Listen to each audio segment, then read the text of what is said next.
So I'm in my classroom today. I thought I would give you a tour of our classroom. It's a very unconventional classroom. We don't even have a door. This is kind of our entryway space. There's offices right here. So this is kind of the equivalent of our door, which is 2 bookcases. So I will take you through our classroom and kind of give you an idea of where everything is in our classroom, and then I will walk you through some of the things that I'm going to be changing, hopefully, when I get back from vacation in Alabama. Okay, just to give you guys a little bit of an idea of kind of what our unconventional classroom looks like. This right down here is a hallway. This is a library right here, some classes and stuff like that. You can see where the light's coming in, that's a doorway. There is another hallway, you kind of can see it like right there. And yeah, so this is an office. This is an open office area here. So people are kind of working here all the time. So this is our classroom right here.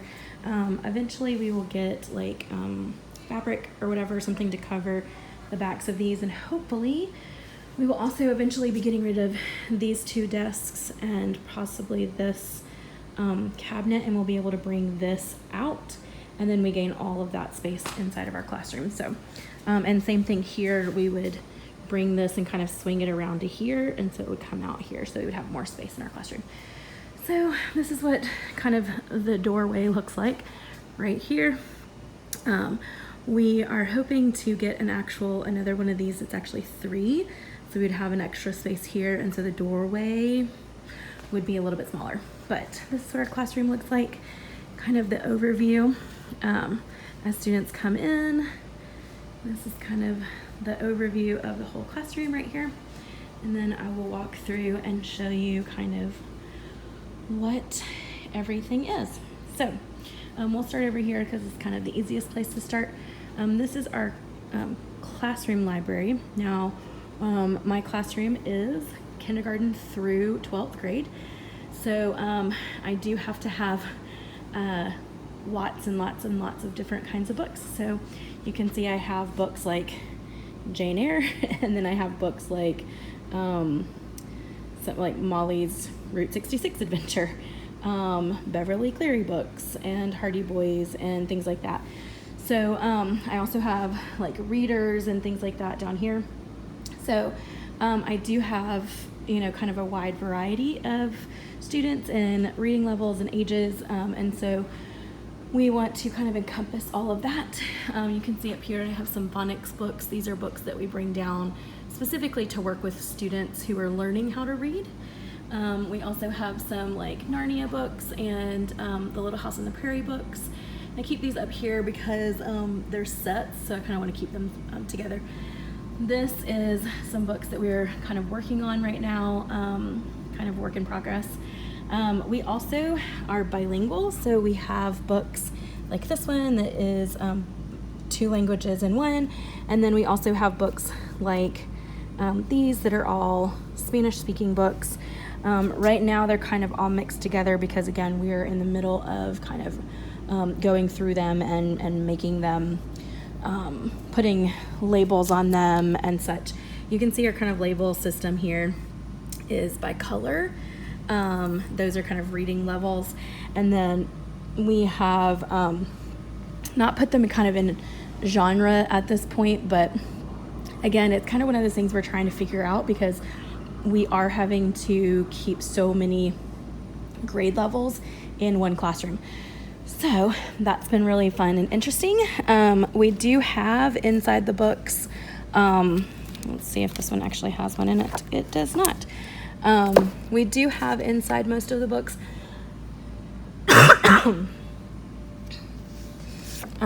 we do have inside most of the books a library pocket with a card that we're using right now as a checkout system.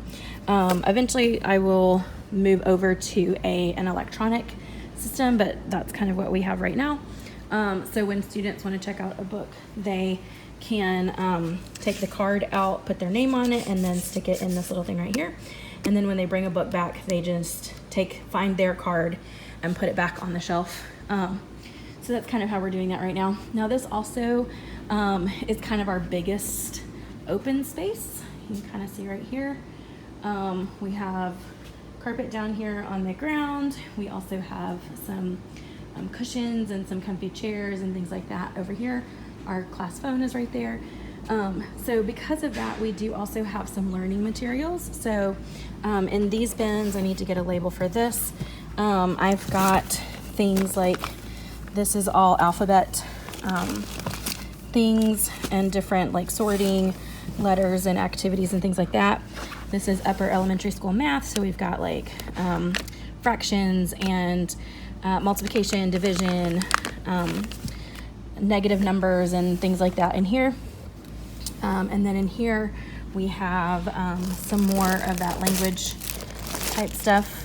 So blending sounds, rhyming words, beginning, middle, and end sound, some of that early phonics type stuff. All of this down here is addition and subtraction activities. And then this is things like number recognition, counting to 100, number sense, one-to-one correspondence, those kinds of things. So those very basic math skills are in there. And then in here we just have some containers. We have more storage solutions, cleaning supplies, things like that. We do have a couple of class iPads and tablets, and so those kind of sit in here, and the students have to get permission to use those. We have some kind of different supplies and things like that in some of these drawers here. And then we also have some cards, like different word wall cards and different small readers and things like that we've been able to accumulate. So that again is kind of our library, large group space and activity area. If people want to use the floor, then they can sit here during certain times of our day. So that's here. Again, this is the doorway space. And then over here is our reference kind of shelf.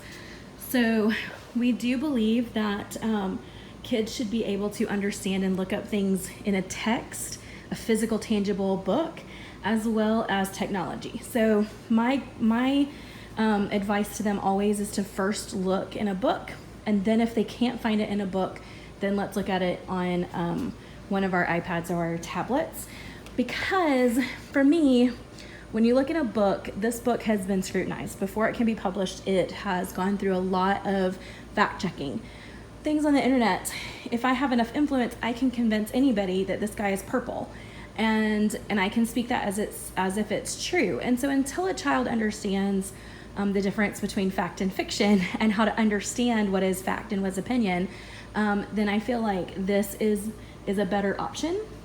Of course, when they're looking things up on technology, we have our teaching assistants are available to help navigate them to websites that are reliable, because as we know right now, there's a lot of opinion that is being stated as fact. So that's kind of my thought on that, my spiel on that. So over here, we do have some really old childcraft books, which I had when I was little, and these were actually donated to our school, so that's really cool. Then we have a couple of encyclopedias. It looks like one of our encyclopedias is out right now. And then we have some dictionaries. We have a couple of different kinds of dictionaries, so regular dictionaries for older kids. We have some children's dictionaries for our younger students, and then like very, very, very beginning dictionaries for our even younger students. And then over here we have some science materials. So these are kind of like nonfiction science materials. We also have some science reference materials here as well. And then these books down here are also science. And then this right here is kind of our geography and world history section as well. And then over here we've got some super early readers and some curriculum stuff here, and then you can see we've got some manipulatives here. Now I would like for all of these things to be somewhere else, because I feel like I would like for this whole entire cabinet to be more specific to reference materials and nonfiction reference type materials, but for right now, this is the space that we have some math manipulatives here. So we've got counters, Cuisinart rods, we've got dominoes, we have number cards, we have the stamp game, we have dice, and on the back side we have base 10 blocks. This right here, we have some Bibles and things like that, and then we also have a couple of like little file folder games. Up top, we do have a Spanish class, so this is our Spanish material for our Spanish teacher, and then we also have some really awesome anatomy models that I was able to get super inexpensively. So we have those up for display. Kids are not allowed to touch them until, unless a teacher has asked them to or brings one down for them to experiment with. The really cool thing is these do kind of come apart, so you can see kind of inside of some of these, so it's really cool. So this is from graduation, so I actually need to go put that back. We had another school borrowed some of our graduation supplies, so all of that's back here now. You can see I have some storage stuff going on over here. This is going to be moved because this is a student's desk, so a student will sit here and do their work if they can't sit at the big large table. Some of our kids just need that extra support, so we put them here. So this is kind of our display area. You can see I still have snowmen up, which is really sad since it's August. And then over here we have some math materials, math manipulative type stuff on the wall. And then up here we have our alphabet and then our numbers. And again, because I have so many different age groups, I have numbers all the way to trillion. So this is one area that I want to kind of maybe redo a little bit because our ceilings are ginormous. So I want to utilize some of that upper space for some of these kinds of things right here. So I'm planning on putting these on posters and then putting them up here above our calendar, our alphabet. So over here we do have a calendar that you can see here. We have an extra chair that one of our teaching assistants can move around with.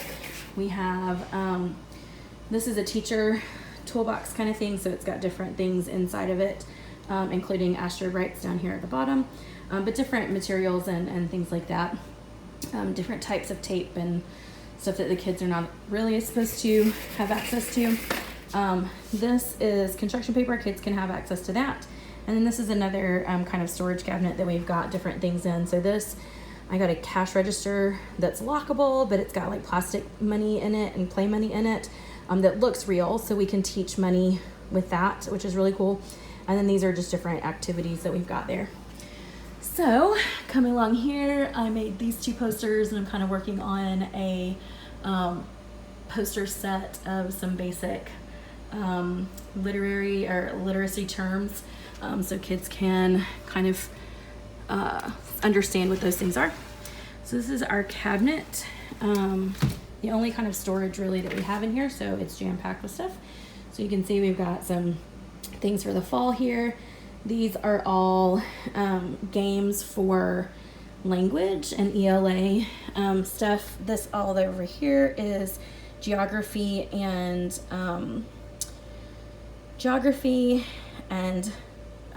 history, and then this stuff right here is math, and then moving up, all of this right here is all science. So you can see we've got human body, we've got periodic table, we've got iron magnet stuff, we've got volcanoes, and this right here are actually chemistry type sets so that you can like linking molecular models together.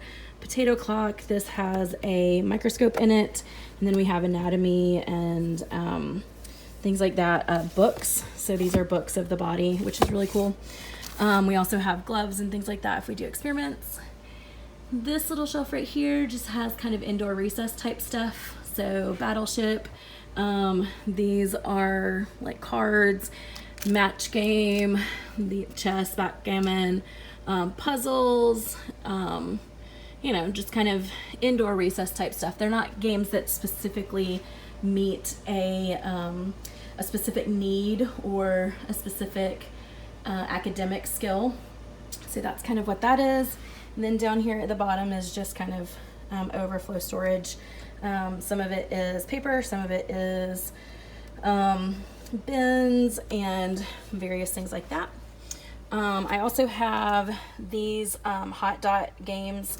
I need to find the pins. I'm not exactly sure where the pins are. Let me open up the other side. Well, let me show you up here first. So up at the top, we do have like overflow school supplies. Again, this is our only cabinet, so everything is labeled. You can see I've got glue sticks and Post-it notes and command hooks and decorative tape, clear tape, packing tape, glue dots. That's double stick tape right there at the bottom. There's scissors and pins and stuff back there. And then if we go over to the other side, we have a lot more Valentine's cards, colored pencils, highlighters, Sharpies, dry erase markers, pencils, Mr. Sketch markers, washable markers, bubbles, tattoos, stickers, pencils galore. There's mechanical pencils and wooden pencils, and all kinds of stuff like that. So we also have leveled readers, which is really cool. We've got magnetic letters. These are a Spanish alphabet. We have art supplies and stuff in this kind of corner. So we have a bunch of different kind of art supplies down there in the floor, paint and such, and we have glue guns and different projects and things like that. So that's kind of what this closet is. Up top we have more plastic containers. We have an Osmo for one of our Kindles. We have some slide pages as well as laminating pockets. Then down here is just overflow school supplies. So we've got like more laminating sheets. We've got posters. We've got paper, folders, all of that kind of stuff is back there. And then that's our calendar pieces for calendars. So that's kind of this giant closet. It's the only closet, like kind of storage space that we have out, like kind of put away. So right here is our only whiteboard, and right now it's kind of leaning up against the shelf. This shelf has curriculum. So we're in the process of kind of figuring out what we want our curriculum to be. So I've got a lot of different things that have been donated to us from different homeschool curriculums as well as different regular school curriculums. So that's kind of all in this space right now. And I'm kind of slowly going through it and kind of figuring out what I like and what I don't like. This is a resource cart. So up here we've got some more math manipulatives. We have some math stuff here. We have, these are activities. These are like highlight group activities, which are actually really cool. And we've done them a couple of times as groups. This is, I believe these two boxes and the boxes down below have prepared materials in them for like writing centers and math centers and those kinds of things. So that's what's in here. And then here we have some posters with just our Spanish, basic Spanish things like numbers and phrases and colors and days of the week and stuff like that. We have some more math stuff up here. So this, and then the stuff on the other side, those actually came from this really amazing bundle. I believe it's on TPT and it's scaffold math, I believe. I'll link it. But that's where I got those. And she's got stuff like 3rd grade, 4th grade, 5th grade, 6th. And then she's got like algebra, geometry, algebra 2. I think there's some like calculus. Like it's basically 3rd all the way through senior year of high school stuff for Math Wall. These are things that I made. So my alphabet, the large number cards, the calendar stuff, all of that stuff is stuff that I made. So I have that on TPT as well. Okay, so going back around the classroom. So this is where we were, Spanish materials, cart here. This is more curriculum. So occasionally I'll have students that'll just join us for the day. And if they do, then I can pull from this stuff right here and just pull something that is working with their age group. Unfortunately, I only have up to 6th grade, but I can also like pull stuff online and print for them if they didn't bring anything themselves. But I can also get some ideas of what kids need to be learning or focusing on from this.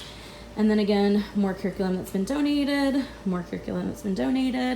and then up here we have some like reading things like Hooked on Phonics and some other things that have been donated to us. So this is the Bases Wi-Fi server thing right here, but underneath that we do have another chair, and we have our globe and tissues and napkins and cups and things like that, and all of our clipboards. So if a student is sitting at a chair or on the floor, they can use clipboards. This over here is kind of our school supply tower. So in this we've got glue sticks and paper, different small manipulatives like dice or dominoes, playing cards, school supply type stuff, like I said, rulers. At the bottom we also have our dry erase boards and dry erase markers and things like that, different types of paper, graph paper, wide rolled, college rolled, and the big writing paper as well. And then this over here are kind of like our cubbies. It's where our cubbies sit. It's where our students' papers and stuff go. So that's where that's at. We have a large map on the wall, which is amazing because we are an international organization. So we have locations around the world, and we send people around the world, and we have students who are from around the world. So it's really cool to be able to see kind of like where everybody's at and where everybody's from. So this is a student workspace. Right now it's kind of just, I've got like things that I need to put away on it. We have this awesome computer that was donated to us, but it needs to be fixed. So we need to work on that. I have some of our curriculum from last year. This is an iPad stand. We have a little label printer, and then we have my really nice laminator. It's a wide laminator, so I can laminate like wider posters and longer things like that. So this space is open for 2 students to sit at and work at, and occasionally we can squeeze 3 in here if we need to. This is my teacher workspace. So right now it's full of stuff, of course, but these are some curriculum things that I need to go through and kind of sort. This is a pile of things that I need to do. This stuff needs to go to my house. This is kind of like my teacher toolbox type stuff. My turn-in and different things for different grades that need to be filed or fixed. And then that takes us back over to the library. Now, what I haven't shown you yet is the center of our classroom, which is where the majority of our students sit. So my computer, in this area we have scratch paper and labels, and then in this we have note cards and post-it notes and things like that. So the students have access to those things. With our scrap paper, I just take paper like this that doesn't have anything on the back, and I cut it in half or cut it in fourths, and I make little notepads with it. So let me show you kind of what that looks like. So this is stuff that I get all the time. It doesn't have anything on the back, so it's, you know, very useful. So I will cut it down like this is cut in fourths, and then I just staple it up in the corner, and then there's a bunch of blank space here, so the kids can actually use this to figure out their math problems on, to work out and show their work, and figure things out like that. So like I said, I have quarter pages, and then these are full, like half sheets, and it just works. It's great. The students go through it a lot, and we always have a stack of like unused copies that are blank on one side by our copy machine and printer. So I just dig through that and I'm able to grab that. So with this, we do have some rolly chairs. We do have some regular like stationary chairs. And so we have them kind of alternating all around this table. Sometimes this table is an excellent space. So if we're having full group teaching, we'll all gather around this table, or we'll sit over here in the rug. But otherwise, it can be very distracting because we have a bunch of kids at different ages and different levels and doing different things. So sometimes it can be very distracting for those students that are sitting at this big kind of group table. So that's why we have this space over here. And then we also have these two over here, because some students just need that extra help and support, and being able to face a wall is great. So that is kind of the overview of our classroom. Let me pan through here again. So if we're able to move those 2 desks, like I was talking about, all of this would be pushed out, and we would have at least 2, probably 3 or 4 even spaces against the wall over here that we would be able to add tables and desks to have more space looking at a wall. So it's kind of more not as distracting. I don't want to put anything here because we have a family that lives up here and they have a really cute dog. And when students are even working at my desk with me, they get distracted by the cute little dog that lives in that house. So I don't want to have anybody looking out the window. So again, big pan around the classroom. So this is kind of what we are working with. So, yeah. So I'm about to head to Alabama, that's where I'm from, and we're hopefully going to get some school supplies while I'm there. We do have a ton of stuff, but there are some things that we don't have. So things like big markers, rulers, and we're always looking for books to expand our library, especially Spanish books. So any of that kind of stuff that you guys could donate. We're also looking for other manipulatives that are like grade level, so fraction type stuff, clocks, those kinds of things are always very useful. So I have an Amazon wish list that I will link, and you guys can go check that out, but don't feel obligated, of course. But yeah, we are a missionary organization, so yeah, anything that we can get helps. So thank you so much. Okay, so that is the tour of our classroom. It is a very unconventional classroom. Like I said, we're starting a K-12 school. So, and it's wide open. We have open spaces, offices right outside the door. So our students are kind of learning to live in community that way, because we also don't have a door that I can lock. Materials just wander off all the time. Our chairs wander off all the time as well. So it's just something that we kind of get used to and try to work around as much as we can. But yeah, so like I was saying, we are a missions organization. So we actually live here in Mexico. Our school is actually in Mexico, and we have students that are from literally all over the world, including here in Mexico. So our materials have to be in Spanish and in English. Right now we're really lacking on resources that are in Spanish. All of our resources right now that are in physical, tangible form are in English only. So if you guys know of any resources that are in Spanish that we could get, that would be awesome. Even better if you guys would be willing to donate them. We do have, like I said, an Amazon wish list, so if anybody wants to support our school, you can do that. I'll also leave a link where you can donate directly to our school through our organization, and that would be a tax-deductible donation as well. So again, no obligation, it's just something that is available. So we have been very blessed. Like I said, we have so many things. We actually are getting another load of things this week. Our teacher is retiring in San Diego and is going to donate most of her stuff to us. So that's really awesome. And then we have some family members that are teachers as well. So they're going to be going through their school classrooms and getting rid of things this week. And we'll be getting that stuff. So it's very exciting. And yeah, so thank you guys. Have a wonderful, blessed day.